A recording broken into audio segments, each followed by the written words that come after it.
नमस्कार दोस्तों, मैं मनीष मिश्रा आप सभी का एग्जाम गुरुजी के ऑनलाइन प्लेटफॉर्म पर बहुत-बहुत स्वागत करता हूं। और दोस्तों, जैसा कि हम जानते हैं कि मध्य प्रदेश लोक सेवा आयोग के द्वारा एमपीपीएससी के द्वारा एफएसओ के लिए एक नोटिफिकेशन जारी किया गया है। एफएसओ के लिए जो नोटिफिकेशन जारी किया गया है, उसका जो एग्जाम के लिए एग्जाम पैटर्न बताया गया है या एग्जाम का जो सिलेबस दिया गया है, उसी सिलेबस के एक टॉपिक पर आज हम चर्चा करने वाले हैं।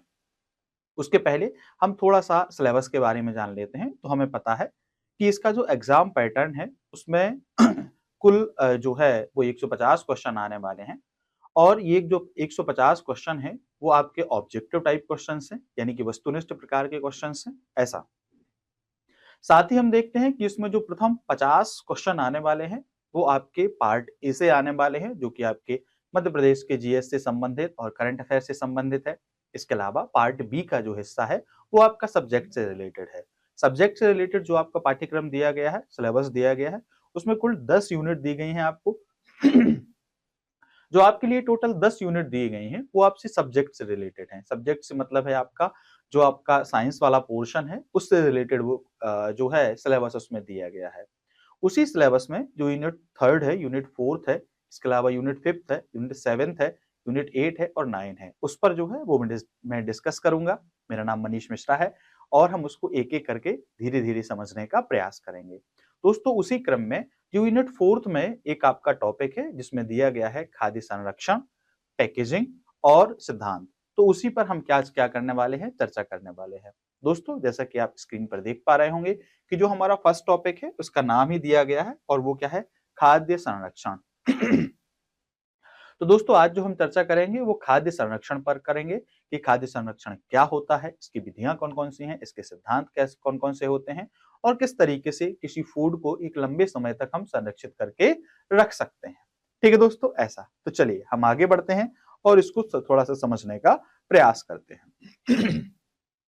दोस्तों, खाद्य संरक्षण को जानने के लिए या खाद्य परिरक्षण या जो जिसको हम फूड प्रिजर्वेशन कहते हैं, फूड प्रिजर्वेशन को समझने के लिए हम इसको किस तरीके से समझेंगे, तो पहले ये जान लेते हैं। सबसे पहले हम इसकी परिभाषा देखेंगे। परिभाषा का मतलब है कि हम इसकी डेफिनेशन को देखेंगे या इसका इंट्रोडक्शन देखेंगे कि आखिरकार खाद्य परिरक्षण होता क्या है। फिर हम इसके सिद्धांत देखेंगे, यानी कि इसके प्रिंसिपल्स जो हैं उस पर चर्चा करेंगे। इसके बाद हम इसकी मेथड्स देखेंगे, यानी कि विधियां जो हैं वो कौन-कौन सी हैं, तो हम एक बार उनको समझने का प्रयास करेंगे। ठीक है, ऐसा। तो दोस्तों, सबसे पहले हम समझ लेते हैं परिभाषा कि क्या होती है। खाद्य संरक्षण आखिरकार होता क्या है। दोस्तों, हमने देखा होगा कि हम आप इसको ऐसे समझ सकते हैं। पहले हम इसको साधारण उदाहरण के रूप में समझते हैं, फिर हम क्या करेंगे, इसकी परिभाषा देखेंगे, तो हमारे लिए थोड़ा आसान हो जाएगा। दोस्तों, आपने देखा होगा कि घरों में हम जो पदार्थ खाने के लिए उपयोग करते हैं, उनको एक तो हम सामान्य रूप से करते हैं। दूसरा, अगर हम उन पदार्थों को लंबे समय तक रखते हैं घरों में ही, तो उसके लिए कुछ प्रिस्क्रिप्शन जो है, वो हम यूज़ करते हैं और उनके माध्यम से उन पदार्थों को एक लंबे समय तक हम उपयोग करने के लिए प्रिज़र्व करके रख सकते हैं।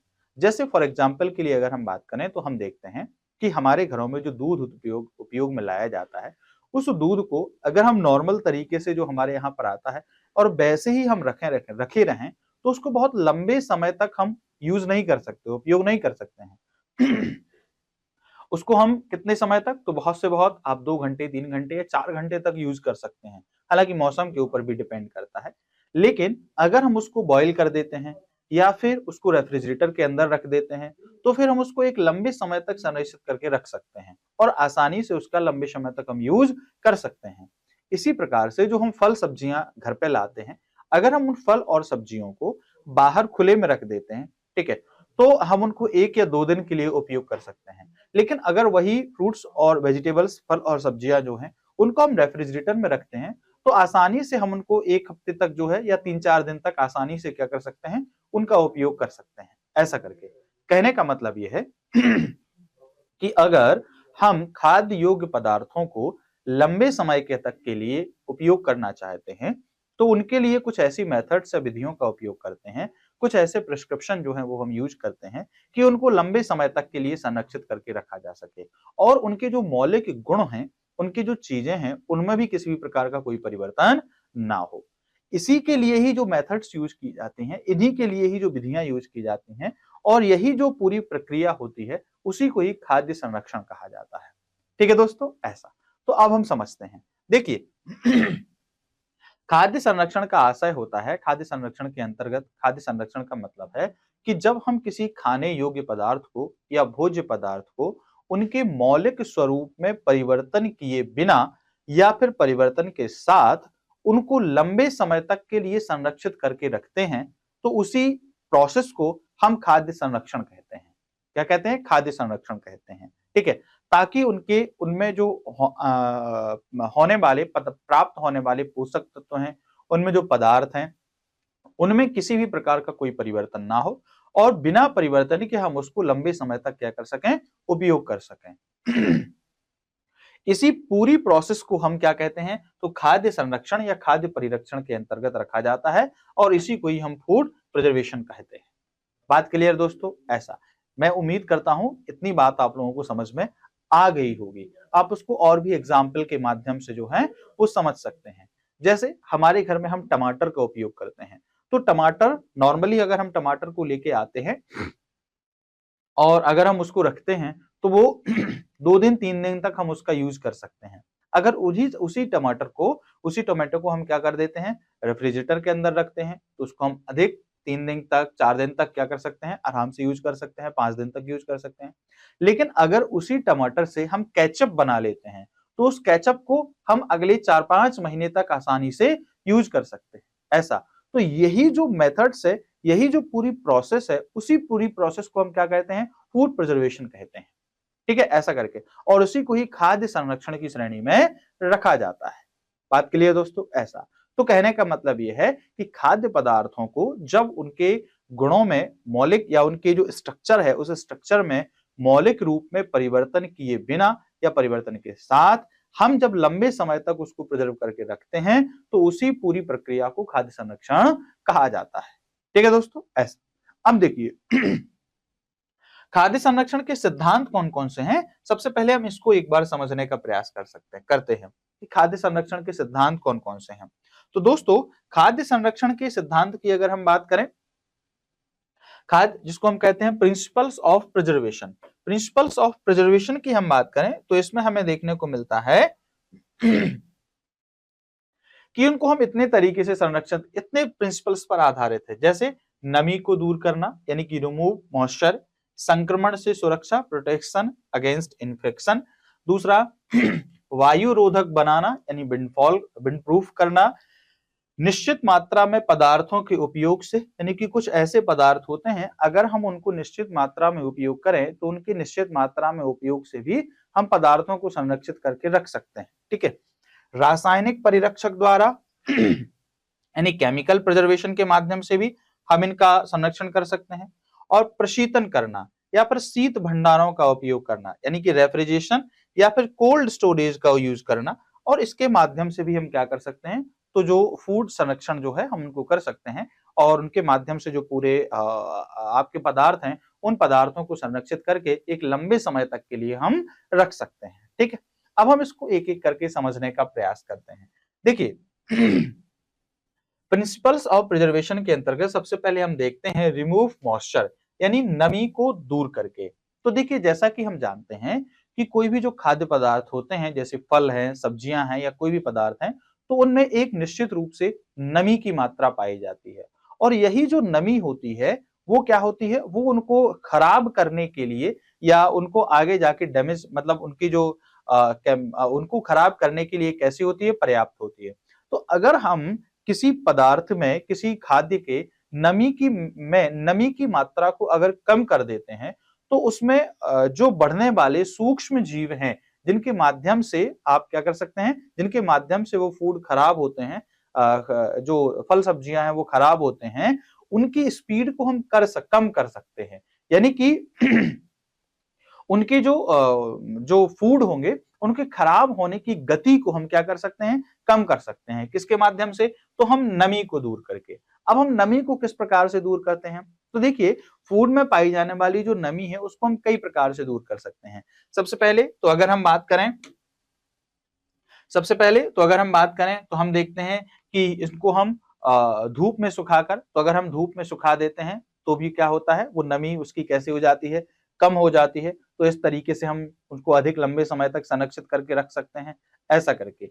या फिर अगर हम बात करें तो उसको बॉयल करके, जैसे अगर फलों को हम गर्म पानी में डाल देते हैं, तो फलों को अगर गर्म पानी में क्या कर दिया जाता है, डाल दिया जाता है एक निश्चित समय के लिए, तो भी उसमें नमी की मात्रा कैसी हो जाती है, कम हो जाती है। और इस तरीके से हम उसको क्या कर सकते हैं, एक लंबे समय तक के लिए संरक्षित करके रख सकते हैं, ऐसा करके, ठीक है। नमी को दूर करने के लिए बहुत सारे हमारे पास जो है मेथड्स होते हैं। जब हम मेथड्स को देखेंगे तो फिर वहां पर हम उसको एक-एक करके समझने का प्रयास करेंगे कि नमी को दूर करने के लिए कौन-कौन सी मेथड्स जो हैं वो यूज की जाती हैं। आप अभी इतना समझ लीजिए कि यदि किसी खाद्य पदार्थ को हमें लंबे समय तक के लिए संरक्षित करके रखना है और अगर उसमें नमी की मात्रा को कम कर दिया जाता है, तो उसमें बढ़ने वाले जो सूक्ष्म जीव हैं, उनकी जो बढ़ने की स्पीड है वो कैसी हो जाती है, कम हो जाती है, जिसकी वजह से जो फूड है, यानी कि जिसकी वजह से जो फल सब्जियां हैं उनको लंबे समय तक के लिए संरक्षित करके रखा जा सकता है। तो एक तो हम इसके माध्यम से कर सकते हैं। दूसरा, संक्रमण से सुरक्षा। दोस्तों, प्रोटेक्शन अगेंस्ट इन्फेक्शन। तो देखिए, अगर हम फल सब्जियां वगैरह को संरक्षण, अगर हम किससे प्रोटेक्शन दे देते हैं, तो अगर उनको संक्रमण से सुरक्षा प्रदान कर देते हैं, तो ऐसी कंडीशन में भी उनको लंबे समय तक के लिए संरक्षित करके रख सकते हैं। अब संक्रमण होता कैसे है, तो उसको समझ लीजिए। देखिए, कभी कभी क्या होता है फल सब्जियां वगैरह जो रहते हैं, अगर जब हम इनको पेड़ से तोड़ते हैं, तोड़ने के बाद इनका ट्रांसपोर्टेशन होता है, इनका भंडारण होता है, तब ऐसी कंडीशन में ये कहीं ना कहीं डैमेज हो जाते हैं। और डैमेज होने की वजह से जो पार्ट इनका डैमेज हो जाता है, वहां से सूक्ष्म जीवों को प्रवेश करने के लिए रास्ता मिल जाता है। और जब सूक्ष्म जीव किसी फल सब्जी या इस प्रकार की चीजों में प्रवेश कर जाते हैं, तो फिर उनको जब वो जल्दी खराब कर देते हैं। वो कैसे हो जाते हैं, जल्दी खराब कर देते हैं। तो अगर हम क्या कर सकते हैं, अगर जब इनको तोड़ा जाता है या इनका ट्रांसपोर्टेशन किया जाता है या फिर इनको भंडारित करके रखा जाता है, जब इन तीनों ही प्रोसेस में अगर हम ये करें कि इनको डैमेज होने से बचा लें, इनको चोट लगने से बचा लें और किसी भी प्रकार से अगर इनको चोट ना लगने दें, तो ऐसी कंडीशन में जो संक्रमण की स्पीड है, गति जो है, वो कैसी हो जाएगी, कम हो जाएगी। और जिसकी वजह से जो ये लंबे समय तक के लिए कैसे हो जाएंगे, संरक्षित हो जाएंगे। ठीक है दोस्तों, ऐसा आपने भी देखा होगा। जैसे फॉर एग्जाम्पल के लिए कोई आप जैसे सेब लाते हैं, तो एप्पल जब अपने लाते हैं, तो एप्पल में आपने देखा होगा कि अगर हम एप्पल को ऐसे ही रख देते हैं, तो वो 2-3 दिन तक आसानी से रखा रह सकता है। लेकिन अगर हम जब उसको काट देते हैं या उसका जो कहीं से छिलका जो है वो निकाल देते हैं, तो ऐसी कंडीशन में आपने देखा होगा उसका कलर जो है तुरंत कुछ समय बाद वहां पर क्या होता है, चेंज हो जाता है, ऐसा करके। और चेंज क्यों हो जाता है, क्योंकि वहां पर वो वायु के संपर्क में आता है, एक केमिकल रिएक्शन होती है और वो कलर वहां पर चेंज हो जाता है। और धीरे धीरे अगर हमने उसका यूज नहीं किया तो वहां से खराब होना स्टार्ट हो जाता है। कभी कभी आपने ये भी देखा होगा कि घरों में जब सब्जियां आती हैं, तो अगर उन सब्जियों के डंठल तोड़ दिए जाते हैं, तो फिर वो सब्जियां जो है वो जल्दी खराब होने लगती हैं। लेकिन कई सब्जियां ऐसी होती हैं, अगर उनके डंठल को वैसे ही लगा के रखा जाए, तो लंबे समय तक के लिए उनको सुरक्षित करके रखा जा सकता है, संरक्षित करके रखा जा सकता है, ऐसा करके। तो इस तरीके से हम उनको संक्रमण से क्या दे सकते हैं, सुरक्षा प्रदान कर सकते हैं। अगर तोड़ते समय, उनके ट्रांसपोर्टेशन के समय और उनके भंडारण के समय अगर प्रॉपर तरीके से क्या किया जाए, उनको संरक्षित करके रखा जाए और उनको किसी प्रकार से वो डैमेज ना हो, उनको चोट ना लगे, तो भी वो लंबे समय तक के लिए संरक्षित होके रख सकते हैं। ठीक है दोस्तों, ऐसा। चलिए हम आगे बढ़ते हैं। थर्ड पॉइंट जो है वो है वायु रोधक बनाना। वायु रोधक का मतलब है विंड प्रूफ करना। ठीक है, विंड प्रूफ से यहां पर मतलब है कि यदि किसी फल और सब्जियों को हम हवा के संपर्क से दूर कर देते हैं, ठीक है, किसी खाद्य पदार्थ को हम हवा के संपर्क से दूर कर देते हैं, तो भी उसे लंबे समय तक के लिए संरक्षित करके रखा जा सकता है। अब हवा के संपर्क से दूर करने से क्या होगा, तो देखिए, जैसा कि हम जानते हैं कि हवा में कैसे होते हैं, सूक्ष्म जीवाणु होते हैं, माइक्रो ऑर्गेनिज्म होते हैं, जो हमें अपने ऐसी आंखों से तो दिखाई नहीं देते हैं। लेकिन अगर आप माइक्रोस्कोप या किसी उससे देखेंगे, तो आपको इस हवा में विभिन्न प्रकार के जीवाणु जो हैं वो दिखाई दे जाते हैं। जब यही जीवाणु किसी भोज्य पदार्थ पर बैठते हैं, तो धीरे धीरे उसको क्या करने लगते हैं, डैमेज करने लगते हैं, खराब करने लगते हैं। लेकिन अगर किसी भोज्य पदार्थ को हम विंड प्रूफ बना देते हैं, हवा के संपर्क से उनको दूर कर देते हैं, तो लंबे समय तक के लिए उसको संरक्षित करके रखा जाता है। आपने देखा होगा कई बार हम जो बाजार से सामान लेके आते हैं, वो ऐसे पैकेजिंग जो उनकी रहती है उसमें वो एयर टाइट होते हैं, उसमें किसी भी प्रकार की कोई हवा नहीं होती है, हवा के संपर्क में नहीं होते हैं, और इसी वजह से उन्हें लंबे समय के तक के लिए कैसा होता है, संरक्षित करके रखा जा सकता है। जैसे आपने देखा होगा जब हम अचार का डिब्बा लाते हैं, तो अचार को जब हम खोलते हैं तो ढक्कन खोलने के बाद उसके जार के ऊपर हम देखते हैं तो ये क्या होता है, वो पैक्ड होता है, सील होती है, ठीक है, जिसकी वजह से अंदर जो है वो मॉइस्चर प्रवेश नहीं कर पाता है, क्योंकि मॉइस्चर में क्या होता है, नमी में, और ये हवा में क्या होता है आपका, तो सूक्ष्म जीवाणु होते हैं जो उसको खराब कर देते हैं। कहीं ना कहीं फफूंद जो है फंगस उसमें होता है या फिर बैक्टीरिया उसमें होते हैं, तो जिसकी वजह से क्या होता है, वो चीजें खराब हो जाती हैं। तो अगर हम उनको विंड प्रूफ कर देते हैं, अगर हम उनको हवा से संरक्षित कर देते हैं, तो भी वो क्या हो जाते हैं, एक लंबे समय तक के लिए उनको संरक्षित करके यहाँ पर रखा जा सकता है। तो विंड प्रूफ प्रोसेस अपना के भी हम किसी भोज्य पदार्थ को लंबे समय तक के लिए रख सकते हैं, ठीक ऐसा। फिर रासायनिक परिरक्षक यानी कि केमिकल प्रिजर्वेटिव्स। तो देखिए केमिकल हम प्रोसेस के भी माध्यम से जो खाद्य पदार्थ होते हैं उनको लंबे समय तक के लिए संरक्षित करके रख सकते हैं, ऐसा करके। जैसे अगर हम बात करें सोडियम बेंजोएट के माध्यम से हम क्या कर सकते हैं, लंबे समय तक के लिए चीजों को रख सकते हैं, ठीक है। या फिर अगर हम बात करें विनेगर जो होता है, सिरका होता है, उसके माध्यम से हम खाद्य पदार्थों को लंबे समय तक के लिए संरक्षित करके रख सकते हैं, ठीक है। या फिर हम वैक्स के माध्यम से भी खाद्य पदार्थों को लंबे समय तक के लिए संरक्षित करके रख सकते हैं। आपका जो वायु रोधक है यानी विंड प्रूफ है, इसमें भी हम इसी प्रकार की चीजों का यूज करते हैं कि कोई खाद्य पदार्थ जो होता है उसको हम किसी जार में रखते हैं, किसी डिब्बे में रखते हैं, और फिर उसके ढक्कन को बंद करने के बाद उसको हम वैक्स से पैक कर देते हैं। तो वैक्स से जब हम उसको पैक कर देते हैं तो उसमें किसी टाइप से फिर कोई भी जो है वो हवा के संपर्क में नहीं रहते हैं, और हवा के संपर्क में ना रहने से क्या होगा, जो फूड है वो कैसा रहेगा, संरक्षित करके हो जाता है। तो एक हमें ये चीजें देखने को मिलती हैं।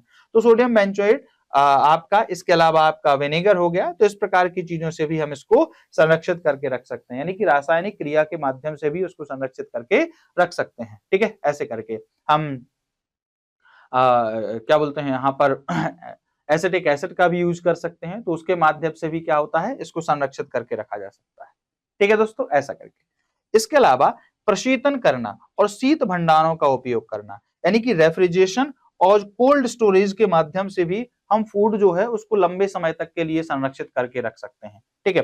तो हम प्रशीतन यानी कि रेफ्रिजरेशन और कोल्ड स्टोरेज के माध्यम से भी इसको संरक्षित करके रख सकते हैं। आपने देखा होगा घरों में जो हमारे यहाँ पर क्या होते हैं, घरों में जो हमारे यहाँ पर फल सब्जियां या खाद्य पदार्थ आते हैं, उन खाद्य पदार्थों को हम कहाँ पर भंडारित करके रख देते हैं, तो अपनी रेफ्रिजरेटर जो है, रेफ्रिजरेटर में उसको भंडारित करके रख दे हैं। जब हम उसको रेफ्रिजरेटर में भंडारित करके रखते हैं तो बहुत लंबे समय तक के लिए क्या है, वो हम उसका यूज कर सकते हैं। तो एक तो वो हो जाता है। दूसरा कोल्ड स्टोरेज, जब हम किसी खाद्य पदार्थों का उपयोग जो है व्यावसायिक तौर पर करते हैं, तो हमें एक बड़ा एरिया स्पेस चाहिए होता है ताकि हम बहुत सारी चीजों को भंडारित करके रख सकें, ठीक है। तो इनके माध्यम से भी हम वहां पर खाद्य पदार्थों को संरक्षित करके रख सकते हैं। अगर हम रेफ्रिजरेशन की बात करें तो हम देखते हैं रेफ्रिजरेटर का जो टेम्परेचर रहता है वो लगभग 4 से 10 डिग्री सेल्सियस के आसपास रहता है, ऐसे करके। तो 4 से 10 डिग्री सेल्सियस के आसपास हम जो है वस्तुओं को भंडारित करके रख देते हैं, ऐसे करके। देखिए मैं रेफ्रिजरेटर की बात कर रहा हूँ, मैं रेफ्रिजरेटर के अंदर जो आपने देखा होगा 2 पोर्शन होते हैं, फ्रीजर वाला पोर्शन है उसकी बात नहीं कर रहा हूँ, ऐसे करके। तो अगर हम उसका जो टेम्परेचर आप देखेंगे तो लगभग 4 से 10 डिग्री के आसपास होता है, तो उसका उपयोग करके हम क्या कर सकते हैं, एक लंबे समय तक के लिए इसको संरक्षित करके रख सकते हैं। इसी प्रकार से जो शीत भंडारण होते हैं यानी कोल्ड स्टोरेज होते हैं, कोल्ड स्टोरेज में भी हम बड़ी मात्रा में किसी चीज को भंडारित करके रख सकते हैं, ठीक है दोस्तों, ऐसा करके। तो ये इतनी टाइप से हम क्या कर सकते हैं, ये कुछ हमें प्रिंसिपल्स देखने को मिलते हैं। इसके अलावा निश्चित मात्रा में पदार्थों के उपयोग से, तो हम निश्चित मात्रा में अगर कुछ कुछ पदार्थों का उपयोग करें तो उनके माध्यम से किसी अन्य दूसरे पदार्थ को संरक्षित करके रख सकते हैं। ऐसा कौन कौन से हम पदार्थों का उपयोग करके रख सकते हैं, तो दोस्तों चलिए दोस्तों इसमें हम बात करते हैं। अगर पदार्थों के उपयोग करने की बात करें तो इसमें हम चीनी के माध्यम से, इसके अलावा नमक, सिरका, तेल और राई के माध्यम से हम विभिन्न खाद्य पदार्थों को लंबे समय तक के लिए संरक्षित करके रख सकते हैं। सबसे पहले हम बात करते हैं चीनी। चीनी एक वो पदार्थ होता है जिसके माध्यम से किसी खाद्य पदार्थ को हम अधिक समय तक के लिए संरक्षित करके रख सकते हैं। ठीक है, ऐसे करके उसको प्रिजर्व कर सकते हैं।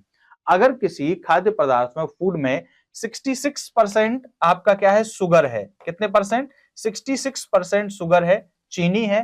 तो ऐसी कंडीशन में इसको अधिक समय तक के लिए संरक्षित करके रखा जा सकता है। फिर वो इतनी जल्दी जो है वो खराब नहीं होता है, ऐसा करके। यानी कितने परसेंट शुगर होना चाहिए उसमें? 66%।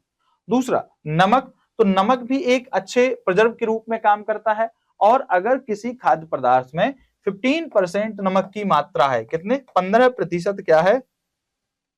नमक की मात्रा है। तो ऐसी कंडीशन में हम इसको भी लंबे समय तक के लिए संरक्षित करके रखा जा सकता है। यानी उस पदार्थ को जिसमें नमक की मात्रा 15% है, उसको लंबे समय तक के लिए संरक्षित करके रखा जा सकता है, ऐसा।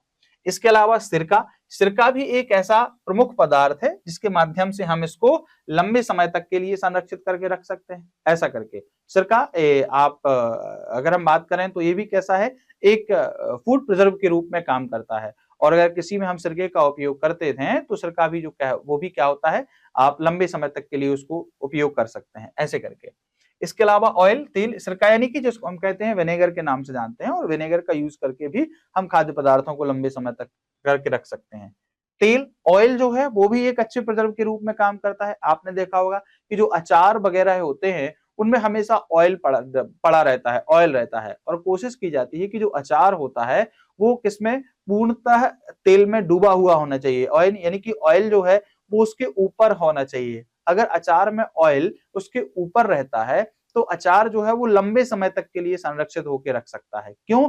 क्योंकि अचार ऊपर होने से जो फंगस है वो उसमें क्या होता है, नहीं पहुंच पाता है, और फंगस ना मतलब उसके अंदर नहीं पहुंच पाता है। और जब फंगस अंदर नहीं पहुंचता है तो ऐसी कंडीशन में आप कह सकते हैं कि अचार लंबे समय तक के लिए प्रिजर्व रह सकता है, ऐसा करके। इसके अलावा राई। राई जो होता है वो भी कैसा है, तो एक अच्छे प्रिजर्व के रूप में काम करता है। राई जो है वो भी एक अच्छे जो है आप कह सकते हैं संरक्षक के रूप में कार्य करता है। राई को अगर पीस कर और जल्दी से अगर उसको कहाँ मिला दिया जाता है, अगर पिसी हुई राई को अचार में मिला दिया जाता है तो भी उसको लंबे समय तक के लिए हम क्या कर सकते हैं, संरक्षित करके रख सकते हैं। ठीक है, ऐसे करके। आपने देखा होगा घरों में जब अचार हम खाते हैं तो उसमें हमें राई जो है वो दिखाई देती है, पिसी हुई राई जो है वो दिखाई देती है। मस्टर्ड जो है वो हमें क्या होता है, उसमें देखने को मिल जाता है। तो उसको हम क्या कहते हैं, राई कहते हैं। तो वो भी एक क्या होता है, अच्छे संरक्षक के रूप में कार्य करती है। ठीक है दोस्तों, ऐसा करके। तो ये कुछ इसके सिद्धांत होते हैं जिनके माध्यम से हम बात करें तो ये समझ सकते हैं, ये जो सिद्धांत हैं इन सिद्धांतों के माध्यम से हम इनको संरक्षित करके रखते हैं। ठीक, ऐसा करके। उम्मीद करता हूं दोस्तों यहां तक आप लोगों को ये चीजें समझ में आई होंगी। देखिए इसमें बहुत कुछ ज्यादा टफ नहीं है, बड़ा इजी टॉपिक है, और अगर हम इसको समझने का प्रयास करेंगे तो बिल्कुल आसानी से समझ सकते हैं, ऐसा करके। आपसे क्वेश्चन जो है वो यही पूछे जाएंगे। ठीक है, इन्हीं से ही आपके निश्चित रूप से जो है वो क्वेश्चन पूछे जाएंगे। ठीक है, कि किसी खाद्य पदार्थ को संरक्षित करने में चीनी का प्रतिशत कितना होना चाहिए, ऐसे करके। या निम्नलिखित में से किन माध्यमों से किसी खाद्य पदार्थ को संरक्षित करके रखा जा सकता है, या इनमें से कौन से पदार्थ जो हैं फूड प्रिजर्वेशन के लिए उपयोग में लाए जाते हैं, यूज किए जाते हैं, तो उनका जो है प्रयोग हम यहाँ पर आसानी से कर सकते हैं। ठीक है, ऐसा करके। या निम्नलिखित में से कौन से खाद्य पदार्थ संरक्षण के सिद्धांत हैं या विधियां हैं, या कौन से सिद्धांत और विधियां नहीं हैं, तो ऐसे प्रश्न जो है वो भी आपसे क्या होते हैं, पूछ लिए जाते हैं वहां पर, है ना। ऐसे करके बड़े छोटे छोटे से प्रश्न बनते हैं यहाँ से। ठीक है, ऐसा। तो हम उसको एक एक करके समझने का प्रयास करते हैं। ठीक है दोस्तों, ऐसा। तो ये हुआ करता था आपका खाद्य परिरक्षण के सिद्धांत। ठीक, ऐसा। चलिए हम आगे बढ़ते हैं दोस्तों। इसके बाद जो आपका इसी में अगला पॉइंट जो है आपका, जिसको हम कहते हैं यहां पर खाद्य संरक्षण, खाद्य पदार्थों के परिरक्षण की विधियां। तो देखिए खाद्य पदार्थों के परिरक्षण की विधियां यानी मेथड्स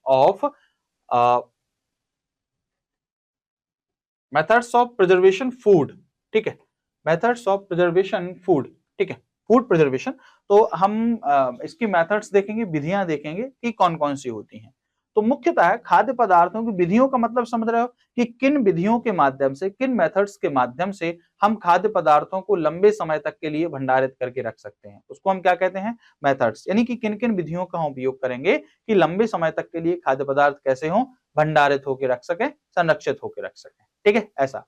तो देखिए बेसिकली हम विधियों को दो भागों में डिवाइड कर सकते हैं, एक जिसको हम कहते हैं भौतिक विधि और दूसरी होती है रासायनिक विधि, ऐसे करके, यानी कि फिजिकल मेथड्स और दूसरी है आपकी केमिकल मेथड। तो फिजिकल और केमिकल मेथड के माध्यम से हम इनको लंबे समय तक के लिए संरक्षित करके रख सकते हैं।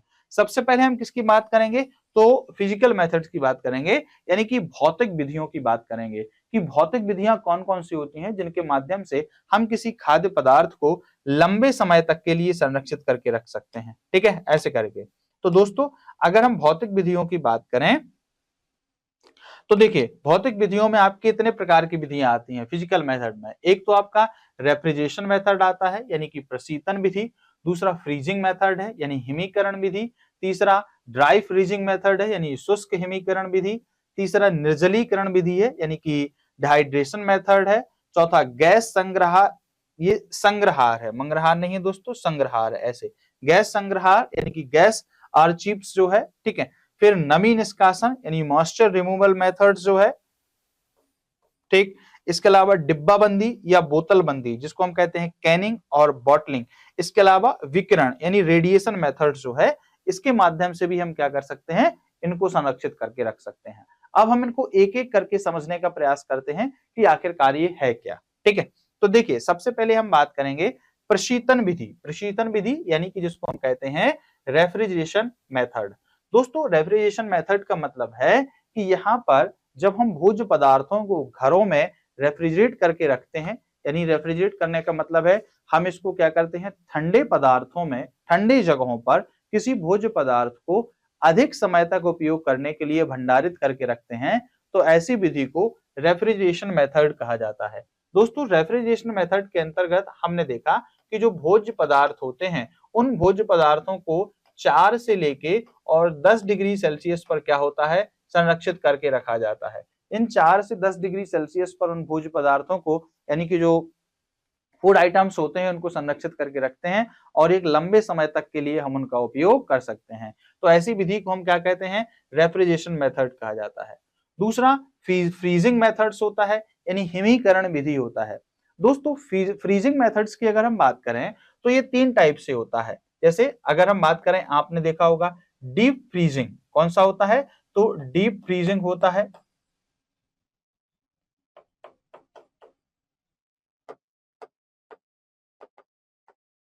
डीप फ्रीजिंग होता है। दूसरा आपका चिल्ड फ्रीजिंग,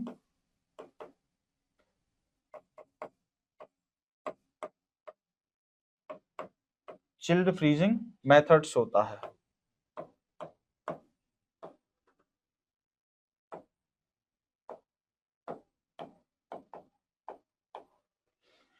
और कोल्ड स्टोरेज,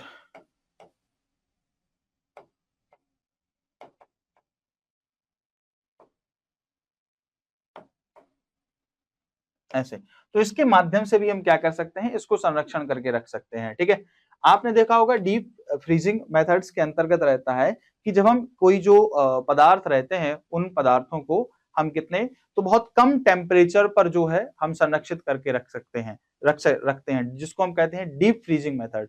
ये जो डीप फ्रीजिंग मेथड है इसमें सामान्यतः जो हम टेम्परेचर का यूज करते हैं तो इसमें बोला जाता है कि इसमें हम लगभग 4 से लगभग 10 डिग्री, ये क्या होता है, सेल्सियस पॉइंट ऑफ व्यू से हम इसको टेम्परेचर करके करके उपयोग कर सकते हैं। या फिर अगर हम बात करें 0 से लेके और आपका 32 फ़ारेनहाइट तक हम इसको क्या कर सकते हैं, कोल्ड मतलब स्टोरेज करके रख सकते हैं, और इसी को ही क्या क्या कहा जाता है, तो डीप फ्रीजिंग के अंतर्गत हम रख सकते हैं। इसके अलावा जो चिल्ड फ्रीजिंग है, चिल्ड फ्रीजिंग के अंतर्गत हम करके रख सकते हैं कि लगभग जो है, जो आई मीन जो पदार्थ होते हैं उन पदार्थों को किसके रूप में, तो जब हम उनके मूल जो पदार्थ होता है, यानी कि जो उनका आप ऐसे कह सकते हैं कि उनकी जो मूल आकृति होती है उसमें थोड़ा सा परिवर्तित करके और उसको किसके फॉर्म में, तो आप कह सकते हैं एक सॉलिड के फॉर्म में उसको हम वहां पर चेंज करके रख सकते हैं। आप उसको फ्रीज कर देते हैं ऐसे करके, ठीक है। तो जब हम उसके रूप में किसी चीज को स्टोरेज करके रखते हैं तो उसको हम क्या कहते हैं कि आपका चिल्ड फ्रीजिंग करके रखा जाता है। उसको हम क्या कहते हैं, चिल्ड फ्रीजिंग कर कहा जाता है, ठीक है। यानी कि आप ऐसे कह सकते हैं कि पूर्णतः उसको हम क्या कहते हैं, बर्फ के रूप में उसको परिवर्तित करके रखते हैं, तो उसको हम क्या कहते हैं, चिल्ड फ्रीजिंग कहा जाता है। दूसरा जिसको हम कहते हैं कोल्ड फ्रीजिंग। कोल्ड फ्रीजिंग का मतलब होता है कि जब हम व्यापारिक दृष्टिकोण से किसी बड़े भंडार गृह में किसी जो है पदार्थों को हम क्या कर देते हैं, तो उनको कम तापमान पर स्टोरेज करके रखते हैं, तो उसको ही हम क्या कहते हैं, कोल्ड स्टोरेज के माध्यम से जाना जाता है। अब इसके लिए अलग अलग पदार्थों के लिए अलग अलग टेम्परेचर जो है उसको हम क्या कर सकते हैं, उपयोग करते हैं, जिनके माध्यम से हम इनको संरक्षित करके रख सकते हैं ऐसे करके। जैसे अगर हम बात करें, हम मिल्क की बात करें तो हम इसको लगभग 4 डिग्री सेल्सियस पर जो है वो क्या कर सकते हैं, संरक्षित करके रख सकते हैं, बहुत लंबे समय तक जो है वो उसको संरक्षित करके रख सकते हैं।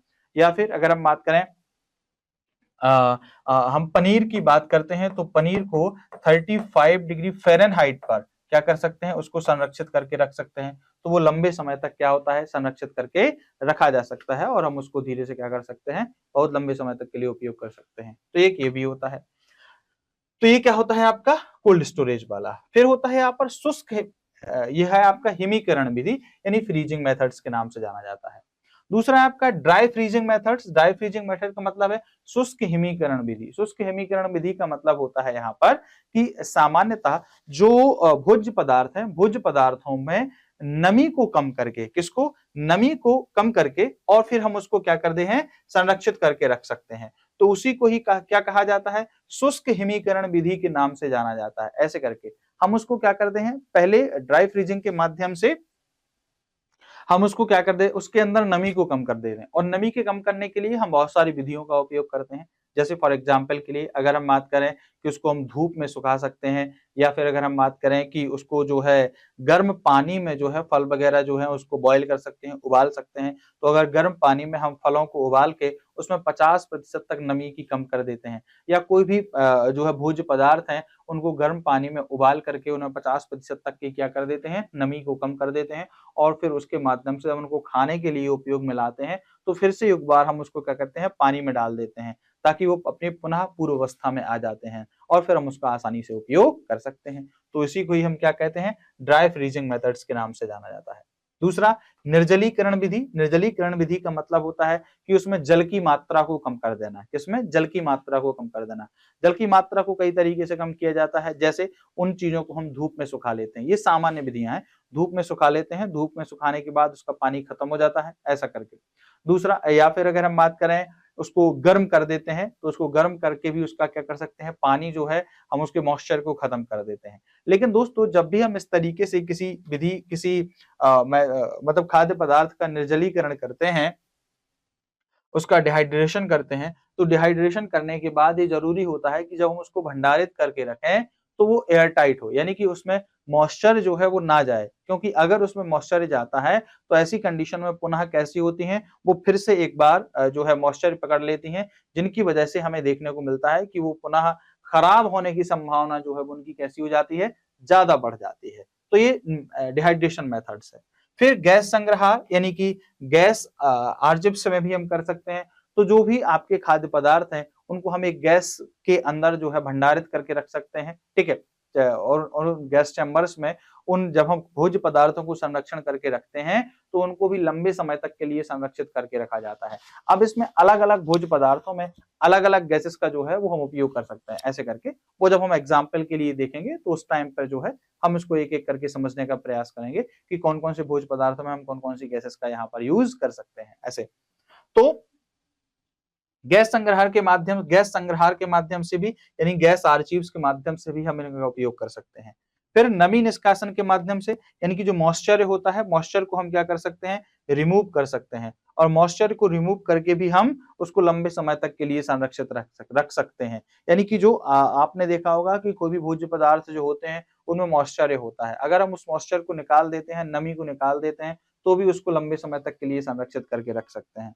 इसका दोस्तों थोड़ा सा यहाँ पर ध्यान दीजिएगा, निर्जलीकरण, शुष्क हिमीकरण और ये जो नमी निष्कासन है, ये आपको लग रहा होगा एक ही टाइप के हैं, लेकिन ये अलग अलग हैं। इनके लिए मेथड्स जो यूज होती हैं वो अलग अलग यहाँ पर क्या होती हैं, उपयोग की जाती है। एक ही मेथड्स के माध्यम से ये अलग अलग निकलते नहीं है, बल्कि एक ही अलग अलग मेथड्स के माध्यम से क्या होता है, इनको जो है शुष्क बनाया जाता है या इनमें से नमी को दूर किया जाता है। दूसरा, डिब्बाबंदी या बोतलबंदी, यानी कि जिसको हम कहते हैं कैनिंग या फिर बॉटलिंग के नाम से जाना जाता है। तो डिब्बाबंदी या बॉटलिंग का मतलब होता है कि कोई भोज्य पदार्थ जो होता है उसको डिब्बे में बंद करके एयर टाइट करके रख देते हैं, ताकि मॉइस्चर से उसका संपर्क ना हो और लंबे समय तक के लिए वो संरक्षित रहो। इसमें जो डिब्बे होते हैं उनको भी पहले विसंक्रमित किया जाता है, यानी कि उनके अंदर जो इन्फेक्शन होता है उनको भी दूर किया जाता है, जिससे जो लगभग उसको 100 से लेके 118 डिग्री सेल्सियस तापमान पर जो है पहले बॉटल को रखा जाता है, और जब उसके तब देखा जाता है कि इसके अंदर का सारे जो जीवाणु होते हैं वो कैसे हो जाते हैं, नष्ट हो जाते हैं, खत्म हो जाते हैं, तो फिर भोज्य पदार्थ को उसमें संरक्षण करके रख दिया जाता है, ऐसा करके। इसमें अलग-अलग भोज्य पदार्थों के लिए अलग-अलग चीजों का उपयोग किया जाता है। जैसे अचार वगैरह के लिए कांच के जार का उपयोग किया जाता है, ठीक है? और जैसे कुछ पदार्थों के लिए टिन के डिब्बों का उपयोग किया जाता है। यानी कि उसमें ऐसा नहीं है कि किसी सभी प्रकार के भोज्य पदार्थों के लिए एक ही तरीके के हम जार यूज करें, तो ऐसा नहीं है, सबके लिए अलग-अलग होते हैं, ऐसा। तो उनका भी हम उपयोग कर सकते हैं। और विकिरण विधि द्वारा, यानी रेडिएशन मेथड के द्वारा। तो रेडिएशन मेथड का मतलब होता है कि जो भोज्य पदार्थ होते हैं उसके माध्यम से हम उस पर जब हम गामा किरणों को गुजारते हैं, तो गामा किरणों के माध्यम से उसमें जो आने वाले सूक्ष्म जीव होते हैं उनको वहां पर क्या कर देते हैं, निष्क्रिय कर देते हैं। और निष्क्रिय के माध्यम से जब गामा किरणें वहां से गामा रेज निकलती हैं तो सूक्ष्म पदार्थ निष्क्रिय हो जाते हैं। ऐसी कंडीशन में जो वो भोज्य पदार्थ होते हैं वो भी लंबे समय तक के लिए कैसे होते हैं, संरक्षित करके रखे जा सकते हैं। ठीक है दोस्तों, ऐसा करके। तो ये इतनी सारी ये फिजिकल मेथड्स हैं जिनके माध्यम से किसी भोज्य पदार्थ को हम लंबे समय तक के लिए संरक्षित करके रख सकते हैं। ठीक दोस्तों, मैं उम्मीद करता हूं कि यहां तक आपको ये चीजें समझ में आई होंगी, ऐसा। इसके बाद जो हमारा पार्ट है वो है रासायनिक विधियां, यानी केमिकल मेथड्स। केमिकल मेथड्स की अगर हम बात करें तो दोस्तों केमिकल मेथड्स में हम 4 प्रकार की चीजें देख सकते हैं: शक्कर द्वारा, तेल एवं मसालों द्वारा, अम्ल द्वारा और रासायनिक परिरक्षण के द्वारा। सबसे पहले बाय शुगर की हम बात करें तो जैसा कि हम देखते हैं, अगर कोई पदार्थ है, अगर उस पदार्थ में, वो जो पदार्थ है, अगर उसमें शुगर की मात्रा 66% तक हम बढ़ा देते हैं, कितने, 66% तक हम बढ़ा देते हैं, तो शुगर की मात्रा को 66% बढ़ाने के बाद उसको एक लंबे समय तक के लिए प्रिजर्व करके रखा जा सकता है, संरक्षित करके रखा जा सकता है। तो इसको हम क्या कहते हैं, शक्कर के माध्यम से। फिर तेल और मसालों के माध्यम से, ऐसे करके। तो जो स्पाइसेस और ऑयल्स होते हैं उनके माध्यम से भी हम खाद्य पदार्थों को लंबे समय तक संरक्षण करके रख सकते हैं। ऑयल जो होता है वो एक अच्छा परिरक्षक का काम करता है, और अगर किसी फूड को हम ऑयल के अंदर डिप करके रख सकते हैं, रख देते हैं, तो वो लंबे समय तक के लिए रखा जाता है। जैसे अगर हम बात करें अचार, तो हम देखते हैं कि अचार को हम किसके, ऑयल के अंदर डिप करके रख देते हैं और वो लंबे समय तक के लिए रखा रहता है। क्यों? क्योंकि उसके अंदर जो है फंगस नहीं जा पाता है। इसके अलावा उसमें राई वगैरह का भी हम उपयोग कर देते हैं, विभिन्न प्रकार के मसालों का उपयोग भी कर देते हैं, जो भी एक प्रिजर्वेटिव जो है पदार्थों की तरह काम करते हैं। इसके अलावा एसिड द्वारा, अम्ल द्वारा। तो दोस्तों जिसमें हम एसिड के माध्यम से भी भोज्य पदार्थों को बहुत लंबे समय तक संरक्षित करके रखा जाता है। जैसे कि अगर हम बात करें सोडियम बेंजोएट,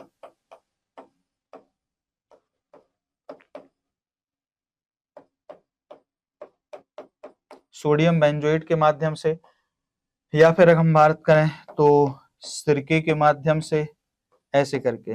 इसके अलावा आपका NaCl यानी कि नमक के माध्यम से, ठीक है, या फिर अगर हम बात करें पोटेशियम के माध्यम से, ठीक है, ऐसे करके। तो टाइट्रिक एसिड के माध्यम से,